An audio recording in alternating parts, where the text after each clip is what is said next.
It is election time in northern Colorado. The signs are out, candidate forms are happening, and ballots are arriving in mailboxes. And democracy, well, it couldn't smell sweeter. Or is that just the nut shop?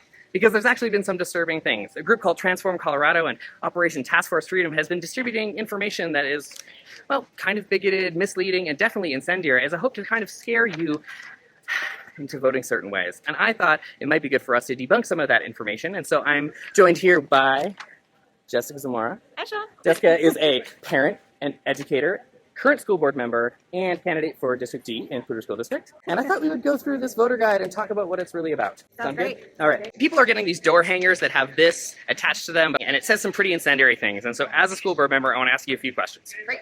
First question. Are there pornographic reading materials available in PSD schools for students? No.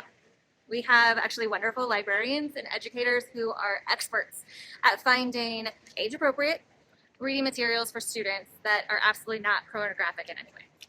Next question. Is PSD trying to make your students transgender? Sean, you know that's not possible. I know, but it's what they're saying. No. We're trying to make it so that actually students have trusted adults. They have a plan, a way of communicating who they are authentically to the people that matter in their life. They need adults who can help them with those conversations. And by having those gender support plans, we're not making kids transgender. We're just simply offering them a way to communicate that out to the people they care about. Makes sense to me. All right, let's dive into this voter guide from Transform Colorado. You can see when you look at it that a lot of the candidates have answered the questions. There's 5 statements that they agreed or disagreed to. But you are one of the candidates, along with some other progressives, that didn't answer it. Why didn't you answer these questions? Because none of these questions are agree or disagree answers. And the way it was sent out was that you could only answer with an agree or disagree. And to put people into that like binary, non-human space where you either are one thing or another really just dehumanizes people in a way that's not acceptable. So not answering it seemed like the best way to still honor my own values. So let's dive into the first statement. It says, transgenderism. Teachers have the right to refer to a student according to the pronouns corresponding to the student's biological sex at birth. And this, all of the conservative candidates, they said they agreed with this. So it's a little troubling though, because at that point then teachers get access to the student's medical history, which shouldn't happen. That's private. Then also teachers get the right to call students by whatever pronouns basically they're deciding, rather than if a parent has helped their child develop their own kind of identity and that child has expressed it and that parent has advocated for that child, now the teacher gets to disregard that, which is not okay. And the alternative option for teachers is that you simply use the child's name. It's not that hard. It's not that hard. Not only that, it strips students of any autonomy of being able to decide what they're called at Absolutely. school. So, yeah, doesn't make a lot of sense. All right, statement 2. Boys in girls' sports. Biological males should be allowed to compete in girls' sports. All of our conservative friends said they disagreed with this. What do you think? Can I read something? So we have a Utah state governor, Spencer Cox, a Republican, a man of faith, and he said this about the issue. So he voted on a bill that tried to do exactly what this statement would have us do. And he said, there are 75,000 students currently playing sports in Utah, 4 of which, 4 are trans. He said, 4 kids. That's what all of this is about. 4 kids who aren't dominating or winning trophies or taking scholarships. 4 kids who are trying to find some friends and feel like they are part of something. 4 kids trying to get through each day. Rarely has so much fear and anger been directed at so few. I don't understand or what they are going through or why they feel the way they do, but I want them to live. And all the research shows that even a little acceptance and connection can reduce suicidality significantly.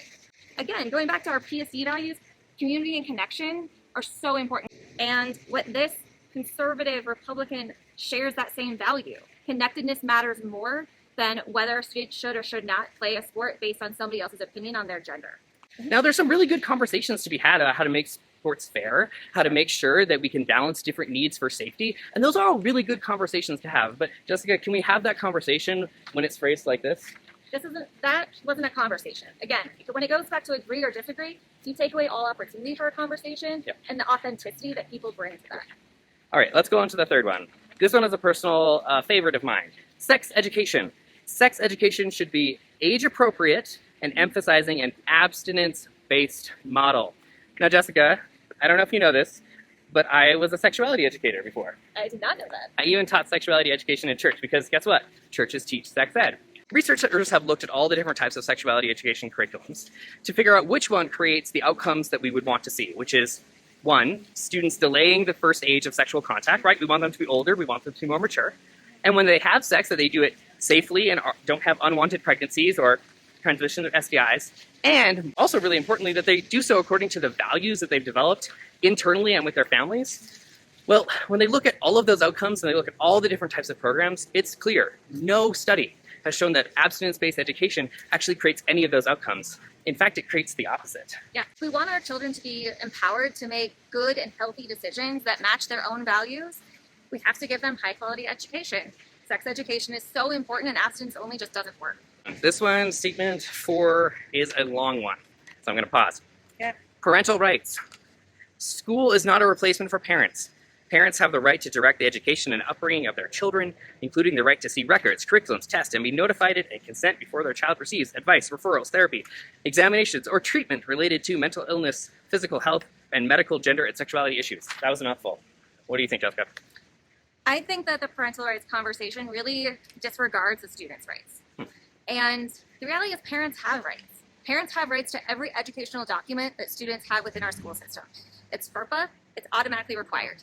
So if parents want to know information about their kid, they have access to it. And the other piece to that I kind of get frustrated with this conversation as a parent, I've had access to my child 24/7 since the day they were born. Yep. And so the fact that I need all of a sudden this parental right conversation really degrades the rights that I already have. I don't need to ask permission from a school district, a teacher, or anybody else to have that right with my kid. And if I'm demanding that a district tells me information about my kid, really I'm just putting the district between me and my kid. And that's not where they belong.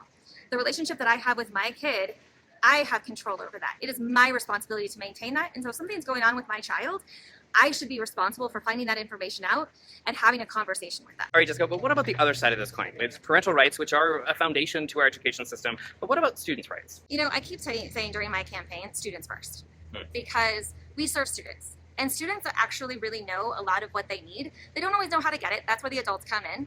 But students are able to tell us who they are. They're able to tell us what resources they need access to. And so if we discard their part in this conversation, we're missing a huge piece of information. We're missing how we even can support them, right? And we want them to become advocates for themselves. That's one of my core values for my own kids, is that they are able to advocate. It's my job as their parent to help train them on how to do that. But they're not going to develop that instantaneously at 17 when they all of a sudden become 18 and now they're an adult. It's something we have to develop over time. And so in having these conversations in safe spaces with safe adults, with the parents as much as they want to be involved, because really it's up to parents to want to be involved, students develop that autonomy. They develop the ability to advocate for themselves, and they develop the ability to have those hard conversations by having so many people care about them. All right, the last statement is about social studies and history. The statement is, the United States is not systemically and fundamentally racist, and students should not be taught that people are automatically privileged or oppressed based on their race or skin color. I think I can kind of summarize this question. Jessica, do you believe that racism exists? Yes. Do you think that racism existed in the history of the founding of this country? Absolutely. Should we have a curriculum that tells students that history? Absolutely. If we didn't, we wouldn't be doing our job to educate them. Right, because we want citizens that actually can look at the history, honestly, say, oh yeah, these are the things that happened, and then, well, make it better. Yeah, and how they can't make it better if they don't know where we came from. It's not about making one person better than or less than. If anything, it's putting us all in this community together and saying, hey, these are the roles that we've historically played. How do we want that to look going forward? Because I think the argument is that if, well, a white student learns about slavery or colonialism, they're going to feel bad about themselves. But I don't think any teacher is going to start a lesson and says, you know what, I want all the white students to feel bad about themselves. What they're trying to do is say, hey, this thing happened. And yeah, it might make you feel bad because honestly, slavery does make me feel bad. Yeah. And I feel like it should make all of us feel bad. Yeah. And because I don't have a time machine, I am not responsible for that, but I am responsible for the future that we're creating together. And I want students that can create that future based on a real accurate understanding of history. Absolutely. And the thing is, we know that we're not there yet, right? We've had students of color come and share their story with the board where they don't yet see the positive history of people who look like them, right? Their heroes are not brought into the curriculum yet.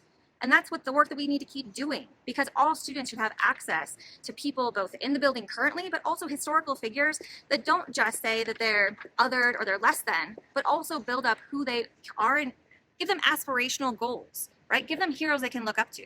So we've kind of went through all of these statements and kind of decoded them, and you can clearly go to Transform Colorado and see where all the candidates stand that are on the conservative bent. But the folks that are running that have a more nuanced understanding of this, well, they didn't answer these questions because, as we said, this either-or thinking doesn't allow us to actually put students first and figure out what an education is really about. Yep, absolutely. So when you're making your decisions, I invite you to think about nuance. I want you to think about candidates that aren't using misleading information, incendiary comments to try to scare you into getting their votes, scapegoating vulnerable members of our community. I want you to think about candidates like Jessica that are thoughtful, that are nuanced, and are really trying to make our schools really the best place they can be.